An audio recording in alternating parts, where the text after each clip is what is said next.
jibajitunda. Olonde the one that fits ya. Katugende jibajitunda.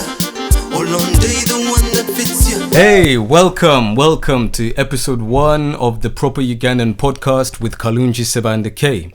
So, this podcast is an opportunity for myself and my listeners out there to explore and celebrate Ugandan culture and identity. And the idea is to have 2 episodes a week. One episode is a solo episode with myself, and the second episode is an opportunity for me to interview a Ugandan individual who's doing well in whatever field or industry that they're in. And we will explore, what it means to be a proper Ugandan, how they feel about growing up as Ugandan, and where they feel there could be areas of improvement in regards to Uganda as a nation. So let's start off with the social medias. You can find me on Instagram if you search King_Kalungi. Kalungi spelled Kalungi. You can find me on Twitter. My personal Twitter is Kalungi_. You can find the Instagram for this podcast, the PropaUgandan Podcast, if you search Propa Podcast, and Propa is PROPA Podcast. And you can also find us on YouTube if you search the PropaUgandan Podcast. So now let's begin. So I'll give you a little bit of a background on who I am. So like I said before, my name is Kalungi Ssebandeke. I'm an actor, writer, musician. I would go as far as saying I'm a modern day Ugandan Renaissance man. If it's creative, if it's artistic, I pretty much do it. So I was born in Uganda, left when I was about 10 years old. Been living in London, England for the past 20 years. I've been to university in Sheffield in the north of England, and been to drama school as well in London as well. So I've got 2 degrees. My first degree was in business management. Fun fact, I went to study Japanese and business management. But because I was acting at the same time, I signed with an agent. It basically meant that Japanese, listen, I'll tell you another interesting thing about Japanese, but first I'll say Japanese is one of the most difficult languages. And if you want to study that language, you need to be in class every single day. You need to be working and revising every single day. And unfortunately, because I was acting and I had an agent, it just meant that I wasn't able to really fully commit. So I dropped the Japanese and continued with my degree, just doing the business management. So I got that done. And then in 2016, I went to drama school to study, to get a master's in acting. And that's an experience in itself, and we'll talk about it later on. But let's first of all begin with, some of you might be familiar with what I've done before. Some of you might know what I've done and might be thinking, hey, I thought your name was Isaac. And you'd be right in saying that. Yes, my name is Isaac. It is in my passport. But we're going to discuss this a bit further when we have another guest, but later on. But in Uganda, at least the way I remember it, in my culture, at least my family did this, you get given a Christian name or some sort of Western name, and you also get your clan name. Okay, Erinya Ryechika. Okay, stay tuned as well, because you're gonna learn a lot on this podcast, Ugandans out there. Okay, you're gonna learn different languages and you're gonna get facts. So the idea with this podcast is we will have a word of the day and we will have a fact of the day. So stay tuned, and the word of the day will be coming from a Ugandan language. Me, I speak Luganda, so I will be dealing on the Luganda side. I will have guests who are from different parts of Uganda, so they will hopefully bring in a word from that language. So in my family, I was given my Christian name, Hebrew name, Isaac, meaning he who laughs a lot. and I was given a clan name, Linyaliechika, and which is Kalungi. So that was the name. Those are the names I went by. And when I came to England, we decided. I guess my parents thought it would be easier if I'm just Isaac, because then there is no complication, mispronunciations and misspellings and so on and so forth. So that was the name, and then Ssebandeke was a good family name for all of us to have. So yeah, we ended up with that. That was the name. So for my acting stuff, if you're familiar with it, Casualty, Holby City, Dubplate Drama on MTV Base and Channel 4, The Well on BBC Switch. You can still find it. It's on YouTube. It's starring Karen Gillan, as well as two amazing actors, Joe Woodcock and Gregory Foreman. So you can find all this work that I've done, but you can find it under the name Isaac Ssebandeke. So I've done plays as well, One Monkey Don't Stop No Show, There's Only One Wayne Matthews, We Are Proud to Present, Image of an Unknown Young Woman, all these projects, Resistible Rise of Arturo Ui, which was my first ever play, okay? Done it when I was about 17. So all these shows were done under the name Isaac Ssebandeke. But then in 2015, 2016, I had an awakening. I had a eureka moment. I had my woke moment, right? And I had this kind of realization that why is it that I have to adopt this Christian name as opposed to my Ugandan name? Why don't I go by Kalungi? Because I felt like that was more in line with who I felt I would have been had I not left Uganda. I felt like I was hiding behind this Isaac name. I was hiding behind this Isaac character. I would go as far as saying.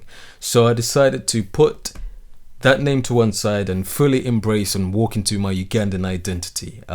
Is there anyone out there who's listening who's experienced this? Please send us a message on my Instagram, PropaPodcast, or you can send it on my personal Instagram, King_Kalungi, and I'll read out your message and we can, have a chat and maybe I can help you out.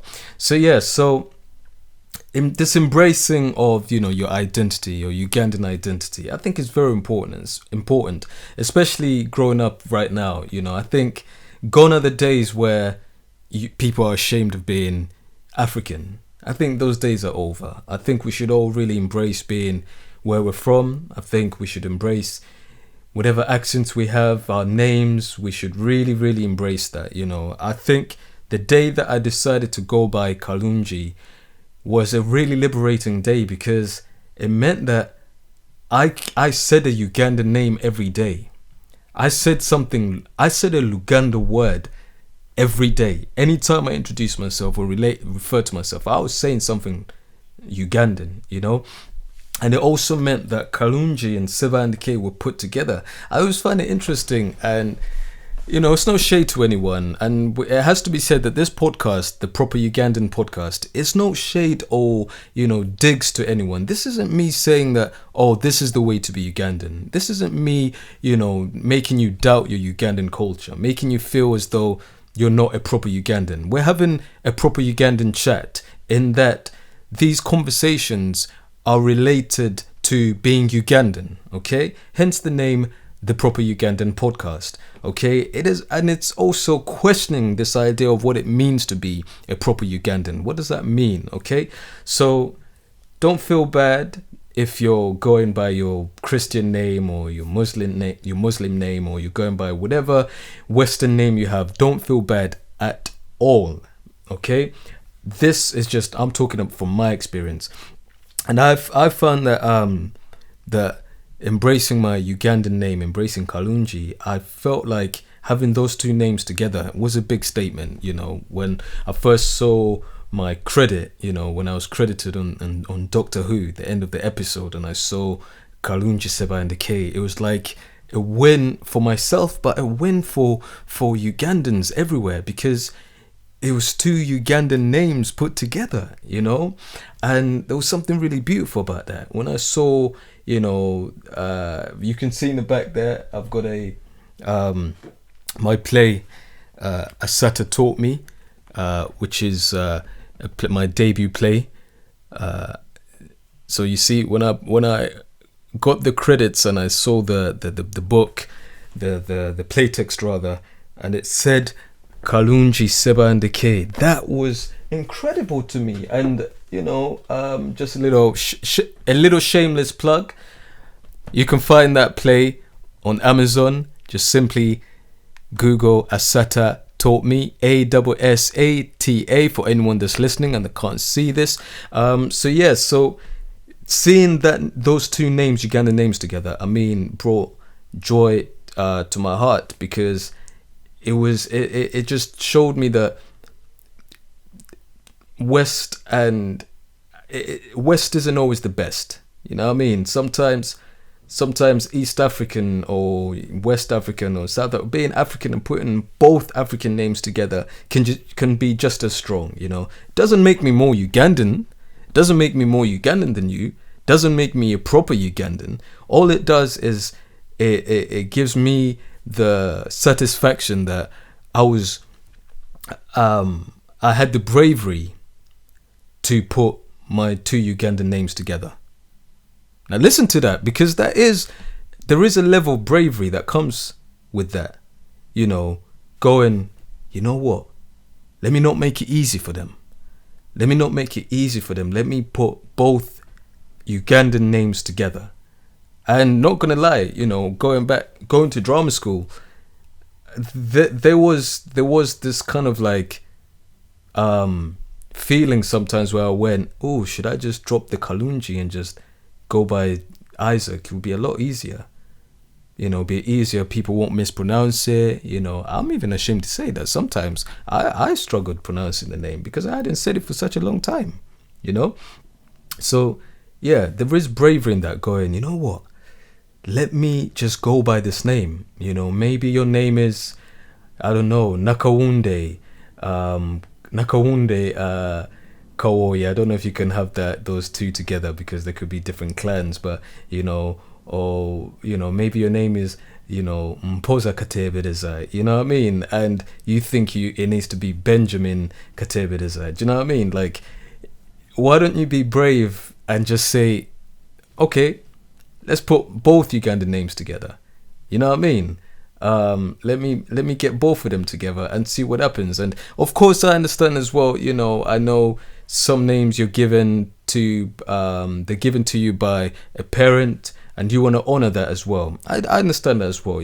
Isaac, my understanding is my mum probably gave me that name, and at the beginning, I think she could have had this sense that I was almost denying her and washing my hands of her by just embracing the clan name. And typically in Uganda, and not always so, I do know there are anomalies, and there are sometimes different exceptions to the rules, but typically your clan, the clan that you choose, is from your dad's side, and so the names, some names can be found in a particular clan, but they can also be found in other clans. So for example, my clan is the Ngeye clan, and Ngeye is a type of a monkey. Okay, so the name Kalungi and Ssebandeke, those two names are typically found, or could be. I could be wrong, but my understanding is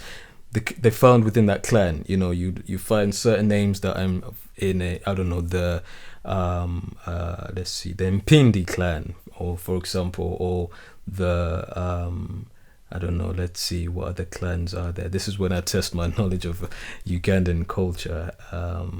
Let's see, I'm pretty sure there's the Njovu clan. There's different types of clans out there, and they're usually animals or plants, and I'm pretty sure there's others. But this is the beauty of this podcast.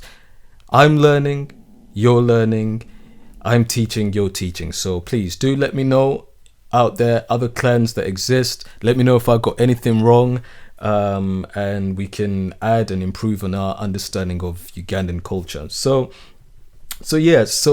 just to be brave, there is a bravery in that, to say, you know what, it isn't any disrespect to another parent or grandparent or relative who you're named after if you drop that name, but it's almost I want to say kick in the face of colonialism, deciding to kind of turn your back on that, because if we really think about it, these Western Christian names we got came about because of colonization. You know, the missionaries that came and gave us an introduction to Christianity in the way we know it today. You know, so it's almost you're turning your back in there, and you're really, really trying to let people know that in the future, many years to come, my kids are going to have Ugandan names. They're not necessarily going to have Christian names or Western names. They're going to have Ugandan names. So that, for me, embracing those two Ugandan names is me pretty much putting colonization and the effects of colonization into the ground and saying, never again, you know, not in my backyard. So that's why I decided to adopt both Ugandan names. And if you're out there and you're arming and ahhing going, I don't know, what's my mom going to say? What's my dad going to say? What's my jaja going to say? For those of you who don't know, jaja means grandparent. So what's my jaja going to say? You know, oh no, I have to keep both names. Of course, I'm not saying that you delete it from the passport. You don't answer to that name. You know, every now and then my mom still calls me Isaac, you know, but I'm saying that there's something really powerful in having both Ugandan names together. There's something very confident about that, self-assuring about that, and something very brave and courageous about that, where you say, you know what, yeah, those are the names and I'm rolling with that. What's up? Let's do it. So for example, there's an actor that is an incredible actor. He was in Heroes. His name is Ntare Bwine, and actually his name is longer than that.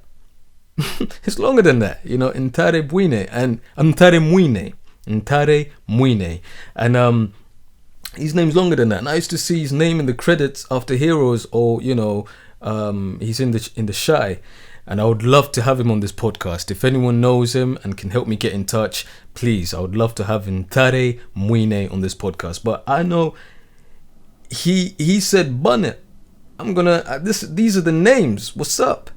What's up? Put them in the credit. Put them in the credit." You know, and he did that. And I used to go, yes, I love that. Keep that. So if you're out there and you're feeling, you know, this sense of, I don't know if I should do it. I don't know if I should, go and do it. Do it. You know, you find that actually it will improve your confidence. You walk a little bit taller because you're like, yeah, man, that's the name. What's up? Because you have to think about it. And there's an age-old argument, but you know, you see loads of other, you know, people from other nationalities outside of Uganda or Africa, even more specifically, but more specifically, you know, outside of Uganda, where they have, boom, they have full names. You know, there's a writer called Oladipo Agbolwaje. I think that's his name. He's a Nigerian writer. That's his name. That's his name. You know, a director called Bolahan Obisesan. That's his name, you know, and we should have that same level of like bravery and courage to say, yeah, my name is Kalungi Ssebandeke. What's up? That's the full name, you know, and no disrespect to a parent and saying by not choosing that name, but there comes a time where you have to step into your own identity. You know, you have to take charge of your identity. And sometimes the name you choose is a part of that. You know, it really is. It really is. And I found when I did that, it kind of, gave me a sense of confidence and a sense of pride in my identity as a Ugandan. You know, I would even go as far as saying that's, you know, the most proper Ugandan I felt was when I decided to adopt, you know, my full Ugandan name. And I wish I had more Ugandan names, you know. My brother, I'm jealous of him, and he has like what? He has 3 Ugandan names, you know. So, but yeah, that's what I would say. That's what I'd say. Really, really, really, just embrace your Ugandan identity and your Ugandan culture, because you win. We all win when we do that. We do, and that actually leads me nicely into the next discussion, which is a lot to do with the accent as well. Because I think sometimes we're afraid to adopt our Ugandan names because we think we'll mispronounce them. We think, our cousins would laugh, aunties and uncles would laugh, Basengane koja, they'll be laughing at you. And of course they're going to laugh. Listen, I went into 2016, I think, or 2017, I don't remember when, but I remember I went to the village once, right? And, hold on, I just want to make sure I'm still recording. Yeah, I went to the village once, and, hey, listen, we're having loads of technical difficulties, but we're going to roll with the punches, okay? So I was briefly talking about, the idea how sometimes we can be afraid to embrace our Ugandan names because we think we might mispronounce them. I know I'm embarrassed to say, I struggled pronouncing my name when I first went back to it, and it was effort, but I found that actually, along with everything, you have to take your time, and it takes time. And I did have the temptation to go back to Isaac, but I think in the end, that temptation comes about because, it's still an effect of colonization. It's still an effect of, feeling like things need to be easier. But I was saying that I went to the village once, I think in 2017, and one of my little cousins were telling me how to pronounce. They were telling me the name, and I mispronounced it, and they started cracking up. And in that moment, I was like, you know what? It's fine. Yeah, you can laugh because I'm mispronouncing it. But it's the ability to be able to laugh at yourself and say, you know what? Yeah, I might not be saying it properly, but I think with time, I will be able to say it properly. So don't ever feel like I can't pronounce my name properly, so I'm not going to go by it. Just learn, ask. Don't be afraid for people to laugh at you, because you get better. I know. I'll end with this.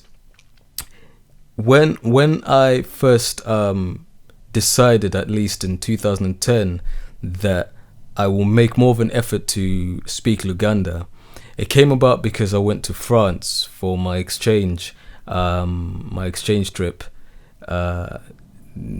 as part of my degree. And I remember being in France and going, okay, I've got this A-level in French and I can speak a little bit of it, and I'm making an effort to speak French, but why don't I put in the same effort to speak Luganda? And then I said, when I go back from this trip, I'm gonna say good morning, good night, and thank you for cooking in Luganda to my parents.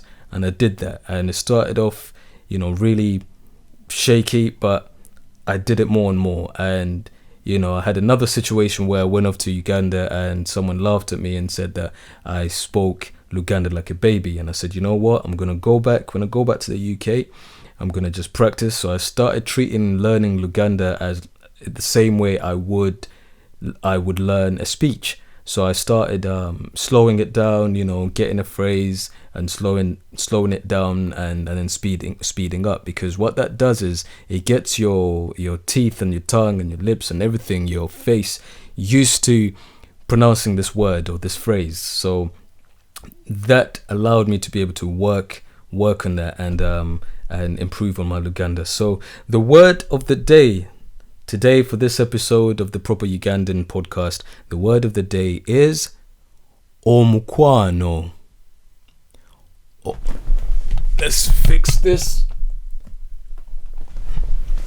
So I'll say that again. The word of the day for the first episode of the Proper Ugandan Podcast is omukwano. Omukwano. And omukwano is basically friendship. It can be love, but it's related to friendship, and it's a Luganda word for friendship. Fact of the day is going to be fact of the day. Okay, that's going to be a tricky one. A tricky one. But a fact of the day, I would have to say, is you know what? What about this? Okay. How about I give you the fact of the day in the episode where we have our guest, and I'll give you two facts to make up for this stupid lack of a fact today. Is really proving that, listen, there's no such thing as a proper Ugandan, because here I am guessing myself up and I couldn't even give you a proper Ugandan fact of the day. But I'll leave you there. And I'll say thank you so much for listening. Thank you so much for the support. And to remember that you can follow me on Instagram at king_Kalungi. Kalungi is spelled Kalun for nectar GI. Find me on Twitter at Kalungi_. You can also find me on YouTube if you're interested in listening and watching this podcast on YouTube. Just find the Proper Ugandan Podcast on YouTube. You can also, before we talk about this, you can actually listen to my debut album Katugende. If you search Kalungi Fresh spelt the usual way, and Katugende, Katugende, and it's my debut album. You can listen to it in all streaming sites on Apple Music, Spotify, YouTube Music, and you can also buy my debut play, Asata Taught Me. For those of you that can't see and listening to this, Asata Taught Me is I'm showing the book, the play text, and it is a very, very beautiful play, two-hander, meaning it's two characters, about the FBI's most wanted woman, Asata Shakur, who found herself accused of murder and sentenced to life imprisonment, but then miraculously escaped and ended up in Cuba, where she's been living for the past 30 plus years. So check that out. Buy it. It's an incredible play. When it was first performed, it starred Ajua Ando, who was in Invictus with Morgan Freeman and is in a Netflix film right now with Sam Worthington. And it starred also Kenneth Omole, an upcoming exciting actor. So check it out. Asata Taught Me. Be sure to get it on Amazon and any other good book retail store. If you want the hard copy, if you want an ebook, of course you can get it. You can get it if you just Google Asata Taught Me, ASSATA, taught as in past tense of teach, and me. Yes. So let's tune in next week, and I look forward to talking with you all. All right. Thank you.